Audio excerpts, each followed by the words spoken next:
Россия Федерациясындагы Кыргыз Республикасынын ИИМнин өкүлү милициянын полковниги Жаанбаев Руслан Сатпаевич мекендештерге кайрылуу жасады. Бул тууралуу ал Facebook баракчасы аркылуу билдирди. Максималдуу репост. Урматтуу мекендештер, Кыргызстандан Россия Федерациясына кирип келе жатып, чек-арачылардан ар бирибиз миграциондук карта колубузга алабыз.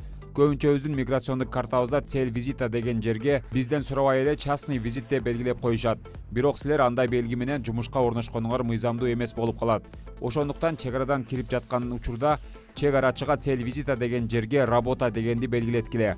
Болбосо кайрадан кирип чыгышыңарга туура келип калат. Ушул маалыматты билгени да билбегени да бар. Бирок силер тууганыңарга, тааныштарыңарга жеткирсеңер, кошумча чыгымдан сактап каласыздар деп ойлойм деп билдирүү калтырган.